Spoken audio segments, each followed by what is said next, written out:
that's in London, and it's Jack. Good morning, Jack. James, morning, Sadiq. Hi, How you doing? Not bad at all, Jack. Yeah. You have a question for me? Yes, I have. It's about knife crime. To date, we've lost 21 teenagers in London. And as a father of two young boys, I'm very concerned as someone who's always lived in London. I spoke to you 12 months ago, heading into the last summer holidays, and you said you was going to tackle this issue, and it's gone in the reverse. What are we going to do, or what are you going to do, and the Commissioner, and all the other leaders in London, and James included, because he talks a lot about COVID and stuff, but we don't ever hear about what's happening with teenagers losing their lives. And I think something has to happen, and I want to hear your plans as a Londoner.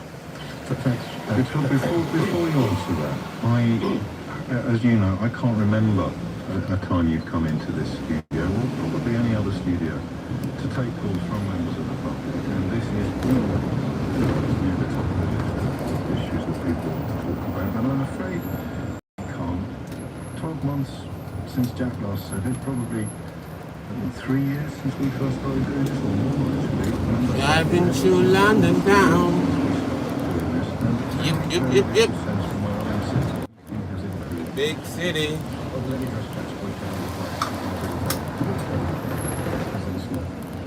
So it's the Jack. James is when he talks about when he's been there. I used to talk about this, well, for the obvious reason, my experience as a Londoner. Not one side was a pyramid, was that there was a big increase in sewage violence and violent crime, people losing their lives across the and you mentioned last year to this year, during last year, you've lost children as a consequence of life crime. So it is a big issue. We're not saying it's not a big issue. I don't pretend by the way it's not a big issue. There's always two big concerns, which is why I've got resources. One is the big concern about summer crime, as you said, when summer comes, there tends to be an increase in youth violence across our city. Secondly, though, as restrictions are eased, and we've seen across the globe, from Chicago to New York, a big increase in violent crime as restrictions are eased. So the combination of both those things is one of the reasons why we've done two big things. One is to deal with suppressing violence by additional police officers, high visibility, particularly in those parts of London, where we know from our data that there is high incidence of youth violence, violent crime, knife crime. And secondly, supporting young people in the construction industry this summer in relation to music, sports, performing arts, and so forth. Keeping people busy while they're interacting to criminal activity and violent crime.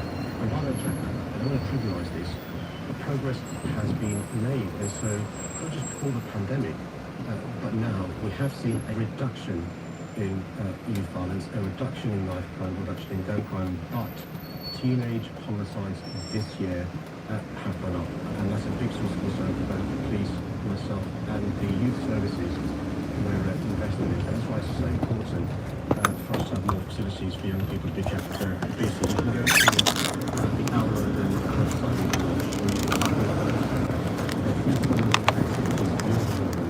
taking kept busy. It's something which is important for me to say. Without wishing to excuse criminality, we've got to accept there is a link between deprivation, inequality, lack of opportunities, alienation, and violent crime. And I'm afraid all those things are exacerbated over the last 16 months.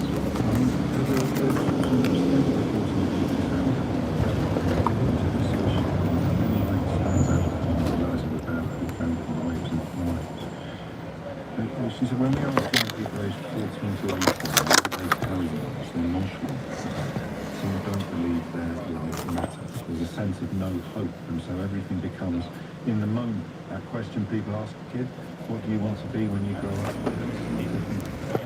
This is systemic and generational. Not the 60s, there should be fewer kids on the streets of London feeling the way that this campaign is described. Yeah, actually, the reason why I know this is important, I was in Edmonton this week working with great youth workers there, working with young people there in performing arts and music, including singing. And you saw an example there of the same sort of young children being involved in constructive things and doing wonderful things. So we can make a difference by providing good, safe facilities for young people to get busy. By the way, those very people, had these facilities not been provided, would have been heavily recorders and the lack of training and how the sort of response that this campaign had talked about. Kunta, can't help it. Sadiq has nothing new to say regarding that. I'm not here saying they have to judge themselves. This is unsigned. It says you will never resolve this unless you tackle society's problems with poverty and the systemic racism. Just one briefly to both of them. Well, I think the second point deals with the comment made by Susan, which is my analysis as well. And I make this point about the 22 teenagers who lost their lives, 16 are black women. When we talk about deprivation, poverty, alienation, lack of opportunities, it's the poorer communities where a disproportionate number of black people live. And that's one of the reasons why I do talk about structural inequalities, I do talk about structural racism, and one of the things we're doing in relation to the resources from city groups, youth clubs, youth workers, mentoring, is we're focusing this on the deprived parts of London, the poor parts of London, where I'm afraid a large proportion of young black Londoners live. Well, Jack, that's and that word visibility. Are you seeing evidence of what the man was describing? And the commissioner and the city can't come to town of it. Yes. When there's no cameras and I'm walking with my 6-year-old and I'm Victoria Park,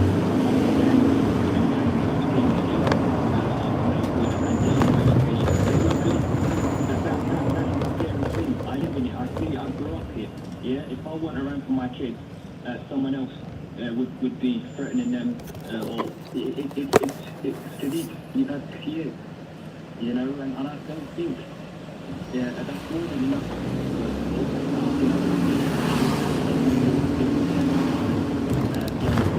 And educate them. 6 years is a long time.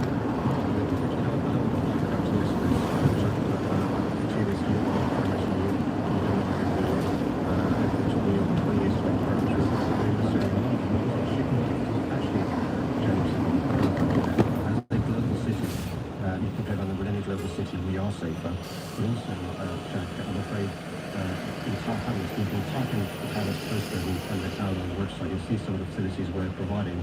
But Tower Hamlets is one of the examples of the boroughs where we're having increased police presence to suppress violence and also increased youth facilities to support young Londoners. And we have made progress over the last 5 years since I've been there on the metrics I've said: youth violence, knife crime, gun crime. I'm not complacent. So you've been re-elected. Jack's back here in 12 months' time. The numbers are exactly the same. I'm not saying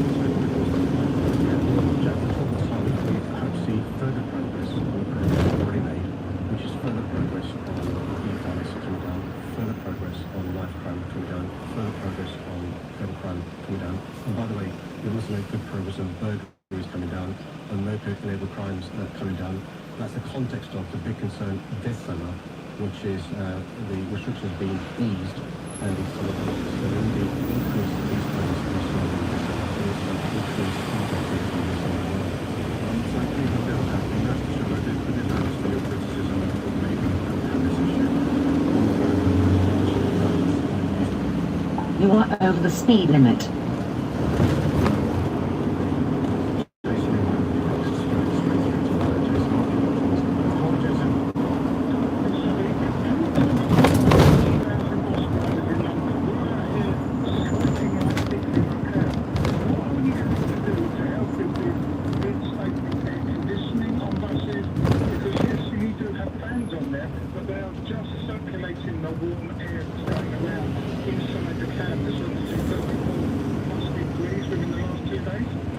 Jason, let me take it away as soon as it finishes. The reason why the issue was turned up is because of the ventilation in relation to the virus.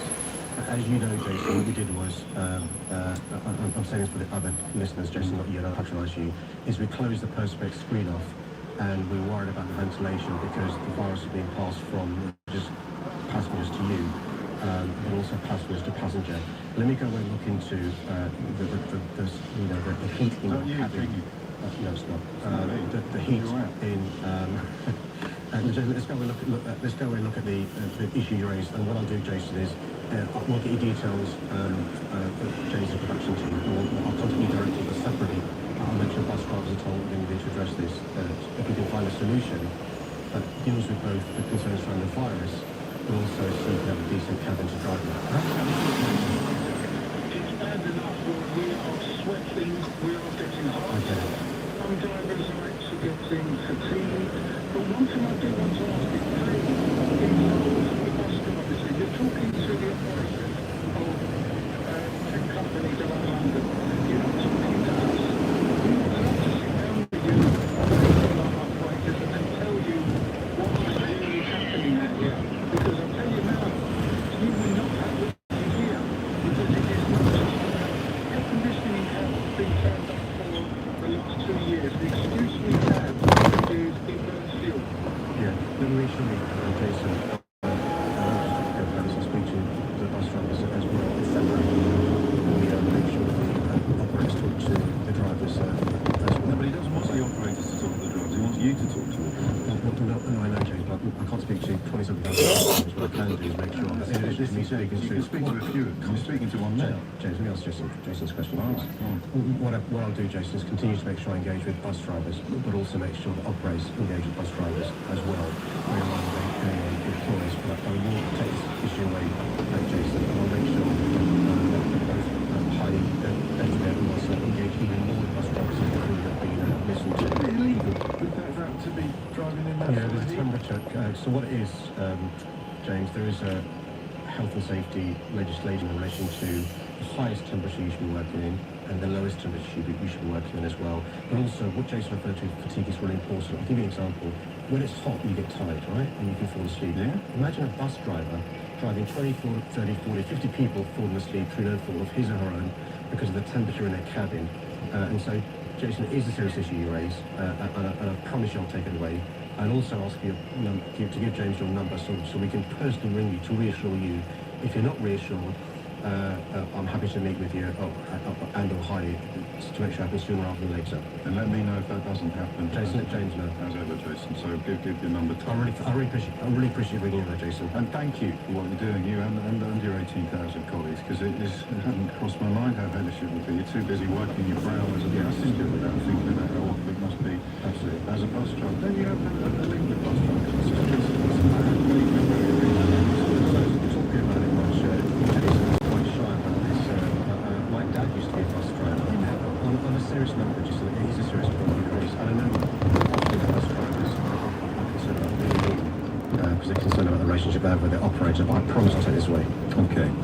On with the calls. The next call is from Notting Hill, and it's Susanna. Good morning, Susanna. Hi, Cedric. Hi, and I know lots of other people in London are very concerned about the consistently low rates of double vaccination in London. I mean, we're way behind the rest of the country, and in my borough, Kensington and Chelsea, the rate of somebody's double jabbing has been like 43%. And rates of vaccination are now falling off everywhere, apparently among the younger generation. Nadine Zahawi said recently that you were going to have a big vaccine summit in London, you know, with all health people, politicians, yourself and so on. Could you please say what came out of the summit and is it producing any concrete results? Because quite honestly, as a vulnerable person, I feel more nervous about the pandemic, though I'm double vaccinated, than I have at any time since COVID started. You know. There's a lot to cover there, and I'm worried about the hospitals in London. Yeah. Let me do with. Also, this dangerous thing, which I wanted to ask you about, perhaps you can tack it on the end to Susanna's question. And I think we fell into this trap, and a lot of the media has, some of them perhaps quite deliberately. Instead of talking about the failure to tackle the virus properly or the Delta variant, there's a sense now that somehow it's all the app's fault that everybody's getting pinged left, right and centre. That is clearly a direct consequence of the sort of infection rates that Susanna is so concerned about, and her concern is exacerbated enormously by this vaccine stalling. It will take until October, I read this morning, to vaccinate all the under 30s. Demands for the jab has plummeted by 80% as the rollout slumps to its slowest pace yet. This was the one thing that the government got right. What's gone wrong? Well, Susanna, let me try and deal with the various points, the really good points you raised, and also the various points James raised as well, which are also equally valid. So, look, the good news is actually the rollout has been a success, including in London. And so I'll give you some numbers, just to give you a sense of reassurance where we are in London.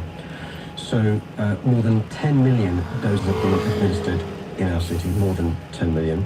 For those above the age of 40, more than 80% have had both jabs, and we're targeting the others who've not yet had both jabs. For those between 18 and 40, more than 80% have had one jab, and the others are in the queue to have their second jab because there's an 8-week time lag between the first jab and the second jab. Those aged between 18 and 30, more than 1 million have had the first jab. The reason why I'm throwing these numbers at you, Susan, is because I take a direct interest on a daily basis in the vaccines rollout. And we're trying to encourage younger people, particularly those who are not registered with a GP, to have their jab by opening up the Tate on a Friday night, by having events at sports clubs, by having Batsy Art Centre opened up, the Science Museum, and so forth. And over the course of the next few weeks, Susanna, we're working with nightclubs and others to have them as places where you can have a jab. As a global city, we are miles ahead of any global city, and I speak regularly to the mayors of Tokyo or Sydney or New York or elsewhere, because the challenge global cities have is a younger population, more diverse, more mobile, less likely to be registered with a GP, so more difficult to reach. And that's why we're doing whatever we can to try and reach those younger Londoners who may not be registered with a GP. And as I speak to you... But I just saw you on the telly, Daddy. You said it was rubbish and it's got to be torn up and started again. Well, yeah, it's Lord's Dad to you.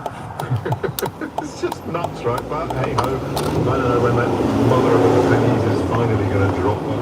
I'll be there to record the sound when it does. So it is either that slowing vaccine rollout that we touched upon with the mayor at the end of his monthly visit to the studio, or it is the shortages. And of course the shortages are quite hard to talk about without reference to the dreaded B word, because, as you heard, the reason why some petrol stations ain't got no fuel is because of the shortage of qualified lorry drivers. I think one thing we can say is that the argument that I've heard for much of this year, which is why is it only Remainers who see empty shelves in their supermarkets? Why is it only Remainers who can't get any petrol? That shit finally seems to have sailed. I don't think you've reached a point yet where you're getting tired of being lied to by people like that, because as we've discussed many times, you've got so much invested in it. But you've got the front of the Telegraph today.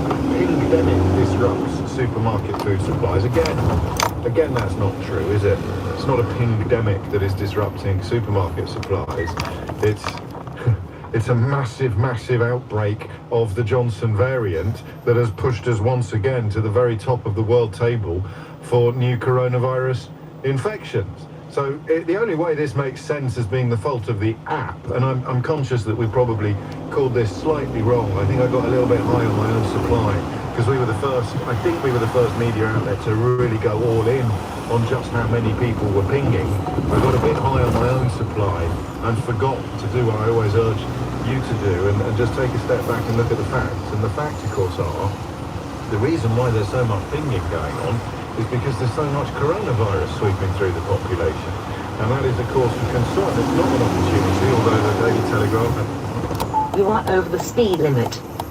...doing the government's bidding for them by trying to distract you from the fact that this is a consequence of the catastrophic decision to let the Johnson variant into the country, and are now instead trying to get you to turn your anger, your irritation on the app itself. And I say all of that because you're just tuning in rare but complete cognizance that on this occasion I was, in my own small and humble way, I was for once part of the problem, perhaps, rather than being part of the solution. For example, it doesn't... You are over the speed limit. ...the venue that you're in checks you out, because the ping is dependent upon you having been within close proximity of somebody who has subsequently tested positive for more than 15 minutes. So it doesn't matter whether you've been checked in or out of the venue for those sort of reasons, and sundry other little complications and confusions, which are clearly a consequence of the continuing absence of, altogether now, clarity and leadership, James. But it's our job to be a little bit, because the government... You are over the speed limit. Looking at the calendar. So it's going to be shortages, and it's going to be questions, but it's also going to be, as ever on this programme, your experiences, your knowledge that I'm more interested in. Supermarket supply chains are starting to fail. thousands of workers isolating. I think most of us, if we ping, would prefer to do what we're being told to do. So I worry another problem now would be people You are over the speed limit.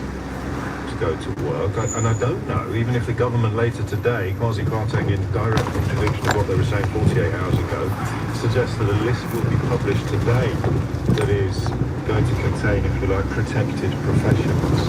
You're going to add perhaps lorry drivers or food delivery drivers to emergency services. Sadiq Khan calling for public transport workers as well to be put on that list. We'll have to wait and see. Think of it as a dress rehearsal for the long list of sectors that are going to have to be exempted from this government's ludicrous immigration rules.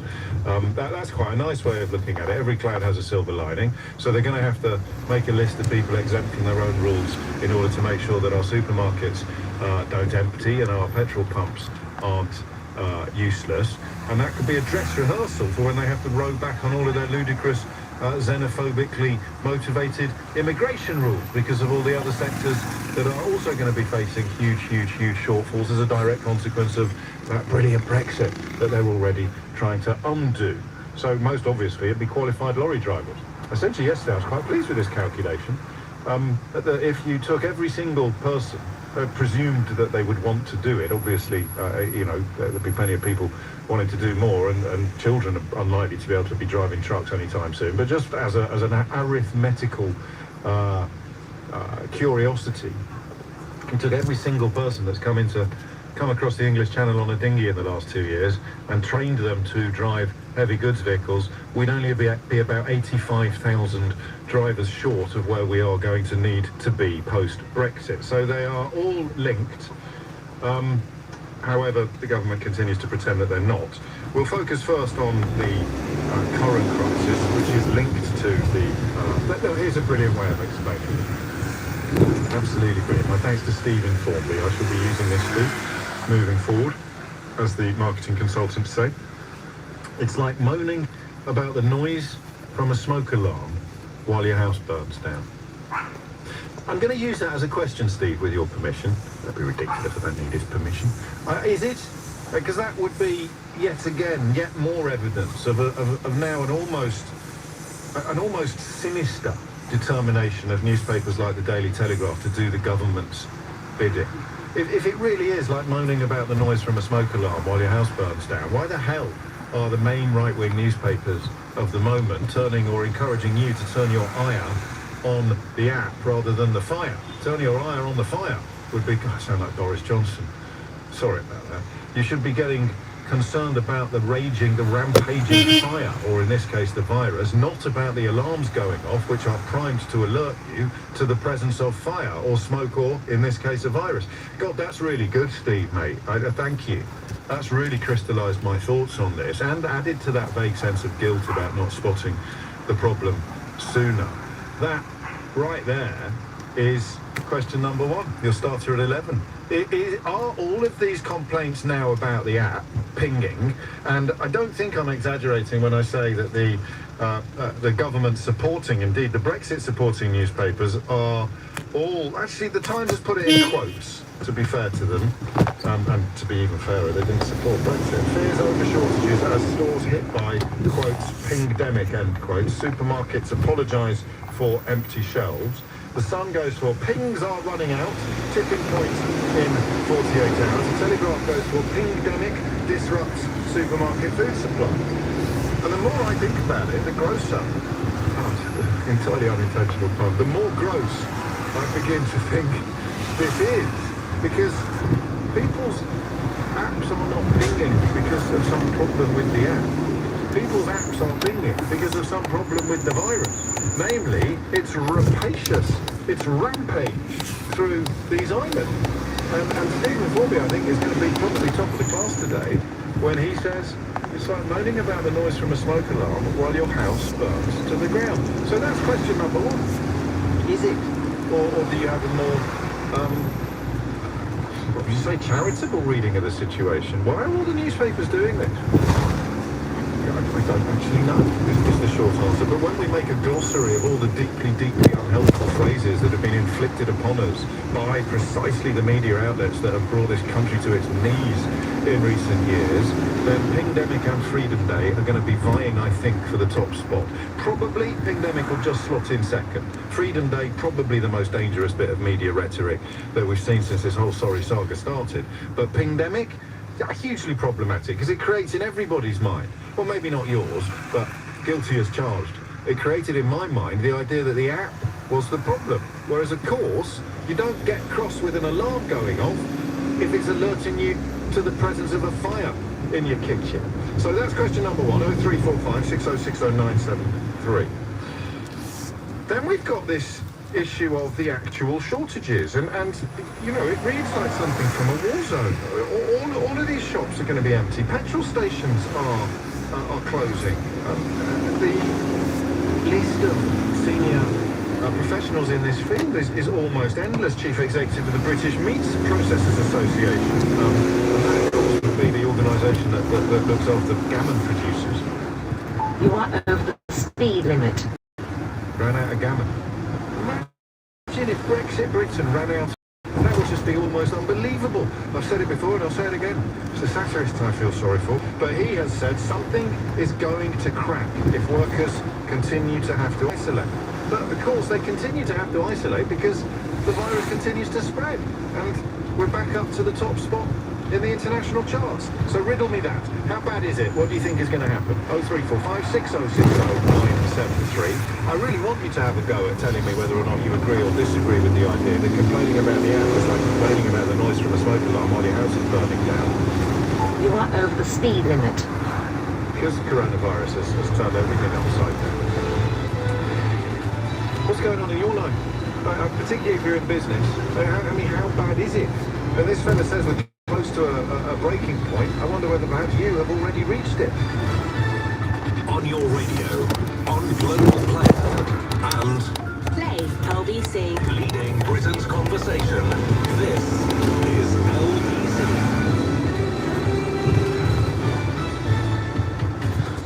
11 o'clock. Supermarkets are urging customers not to panic buy in response to reports of empty shelves. Retailers are facing growing difficulties because of the number of workers in the supply chain being pinged to self-isolate.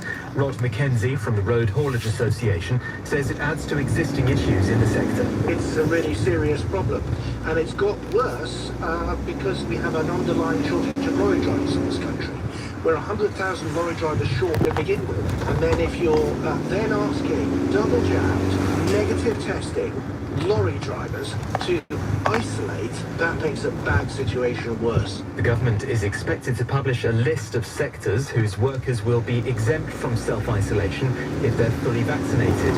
The Mayor of London, Sadiq Khan, has pushed for some to be included. Those key workers across our city, not just in TfL, police, fire, food supplies, if they've had both jabs and they have a negative test, if they can continue working, because if they continue to have these numbers of people being forced to self-isolate, I worry about a number of essential services. Health unions will consult their members regarding industrial action following the 3% pay offer for England. Nurses, paramedics, consultants, dentists and some GPs come under the new NHS deal. Health workers in Wales will receive the same salary increase. The Pentagon says the Taliban appears to have strategic momentum in the fight for control of Afghanistan. American forces are due to complete their withdrawal from the country by the end of next month. Workers at a Weetabix factory are planning to stage a 24-hour strike in a dispute over pay. Members of the Usdaw union at the plant in Kettering in Northamptonshire will walk out in early August. The director of Friday's opening ceremony for the Tokyo Olympics has been sacked. Kentaro Kobayashi was dismissed after